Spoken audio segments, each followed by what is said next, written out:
বিভাজনের প্রশ্ন কখনোই আসা উচিত নয় ধর্মকে কেন্দ্র করে। আমরা সরকারে আসার পরে আমি এটুকু বলতে পারি যে আপনার অত্যন্ত সচেতনভাবে সকল ধর্মের সকল মানুষের অধিকারকে সুরক্ষার জন্য, তাদের সম্পদকে সুরক্ষার জন্য সর্বপ্রথম ব্যবস্থা আমরা গ্রহণ করেছি। যেটা হিন্দু, মুসলমান, বৌদ্ধ, খ্রিস্টান সকল ধর্মের মানুষের একটা চমৎকার একটা সম্মেলন এই দেশে আছে। এখানে হিন্দু, মুসলমান, বৌদ্ধ, খ্রিস্টান হাজার বছর ধরে তারা এখানে বাস করেন এবং এটাই হচ্ছে তাদের ভূখণ্ড যারা আমরা আজকে এখানে বাস করছি। এখানে বিভাজনের প্রশ্ন কখনোই আসা উচিত নয় ধর্মকে কেন্দ্র করে। কারণ আপনারা চিন্তা করুন, আমরা সেই ব্রিটিশদের আমলের আগেও আপনার তারও আগে থেকে এখানে কিন্তু এই সমস্যাগুলো কখনোই ছিল না। এই সমস্যাগুলো শুরু হয়েছে মূলত ব্রিটিশদের সময় থেকে, তারপর থেকে। আমরা 1971 সালে যে স্বাধীনতা যুদ্ধ করেছি, সেই স্বাধীনতা যুদ্ধের যে মূল কথাটি ছিল, সেই কথাটি ছিল কিন্তু এখানে এই ভূখণ্ডে আমরা যারা বাস করি তাদের স্বাধীনতার জন্যে, তাদের মুক্তির জন্যে, তাদের অর্থনৈতিক মুক্তির জন্যে আমরা একটা স্বাধীন দেশ চাই, সার্বভৌম দেশ চাই, যে দেশে আমরা আমাদের মানুষগুলোর বিকাশ সাধন করতে সক্ষম হব। সেদিন কিন্তু আমরা ওই ধর্মের নাম করে যারা সেদিন স্বাধীন করেছিল সেটাকে আপনার ডিফাই করে কিন্তু একসাথে আমরা এই লড়াইটা লড়েছিলাম এবং সেখানে আমরা 1971 সালে একটা রক্তক্ষয়ী যুদ্ধের মধ্য দিয়ে কিন্তু আমরা দেশ স্বাধীন করেছি। দুর্ভাগ্য আমাদের যে সেই গণতান্ত্রিক চেতনা, যে চেতনাকে সামনে নিয়ে আমরা সেই দেশের স্বাধীনতা যুদ্ধ করেছিলাম, লড়াই করেছিলাম, দেশ স্বাধীন করেছিলাম, সেটাকে আমরা রক্ষা করতে পারিনি।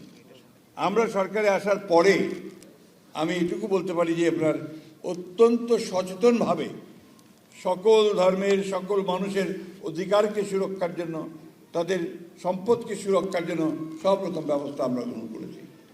আপনারা নিশ্চয়ই জানেন যে দুর্গা পূজা হয়েছে, আমাদের সমস্ত দলের, আমাদের বিএনপি সব দলের লোকেরা তারা কিন্তু দুর্গা পূজায় আপনাদের সঙ্গে থেকেছে, যাতে কোনো রকমের দুর্বৃত্ত কোনো সুযোগ না পায় আপনার সমস্যা তৈরি করবার।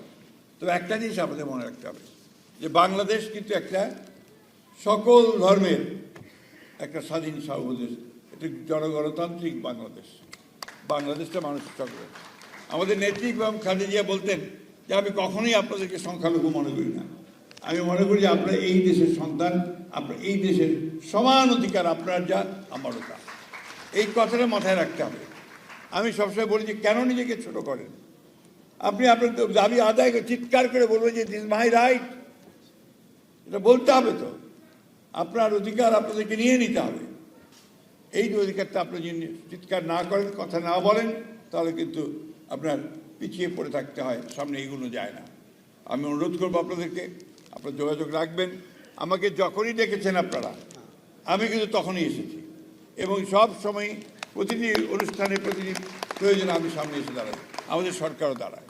এখন একটা সুযোগ পেয়েছি আমরা যে গণতন্ত্রকে প্রাতিষ্ঠানিক রূপ দেওয়ার। আসুন আমরা সেই চেষ্টাটা করি। এটা ট্রাই দেয়। আমরা সবসময় কথা বলি যে ওই যে নজরুল ইসলামের সেই কবিতা আর কি, যে হিন্দু না ওরা মুসলিম, ওই জিজ্ঞাসে কোন জন, কান্ডারি বলো ডুবিছে মানুষ, সন্তান মোরমার। এটাই হচ্ছে মূল কথা। আমরা একই মায়ের সন্তান, বাংলাদেশের সন্তান। আমরা কাঁধে কাঁধ মিলিয়ে আমরা এগিয়ে যাব। আমরা তো একই বৃন্তের ফুল। আমরা অবশ্যই আমরা আমাদের কৃষ্টি, আমাদের সংস্কৃতিকে সামনে রেখে, আমাদের 1971 সালের যুদ্ধকে সঙ্গে রেখে, আমরা 24কেও সামনে রেখে আমরা এগিয়ে যাব। আমরা কোনোটাকে বাদ দিতে চাই না, কারণ এটা আমাদেরই জনগণের অধিকার আদায়ের সংগ্রাম, অধিকার আদায়ের সংগ্রামের মধ্যে দিয়ে আমরা এগিয়ে গেছি। আমি সবসময় একটা কথা বলি, যারা 71কে ভুলে যেতে চায় বা ভুলিয়ে দিতে চায়, তারা কখনো বাংলাদেশে বিশ্বাস করে না। বাংলাদেশে বিশ্বাস করতে হলে 1971 সালকে অবশ্যই অবশ্যই অবশ্যই সামনে আনতে হবে এবং সেইটাই নিয়েই আমরা এগিয়ে যাই সামনের দিকে। আমরা একই সঙ্গে আমরা জুলাইকে অস্বীকার করতে পারি না, এই জন্যেই যে আমাদের অসংখ্য সন্তান তারা বাংলাদেশের গণতন্ত্র প্রতিষ্ঠার জন্য প্রাণ দিয়েছে ও একটা ফ্যাসিস্ট সরকারকে দেশ থেকে চলে যেতে বাধ্য করেছে। এই বিষয়গুলো আমাদের মাথায় রাখতে হবে। কোনোটাই আমরা ছোট করে দেখি না, কিন্তু ধর্মের ভিত্তিতে যারা দেশকে বিভাজন করতে চায় তাদের বিরুদ্ধে আমাদেরকে কিন্তু রুখে দাঁড়াতে হবে। আমরা এখানে উগ্রবাদকে প্রশ্রয় দিতে পারি না, মৌলবাদকে প্রশ্রয় দিতে পারি না। আমরা এখানে একটা উদারপন্থী গণতান্ত্রিক বাংলাদেশ আমরা নির্মাণ করতে চাই। কথা বলে আপনাদের সকলের সুস্বাস্থ্য দীর্ঘায়ু কামনা করে আমি আমার বক্তব্য শেষ করছি। সকলকে আবারও নমস্কার, আদাব।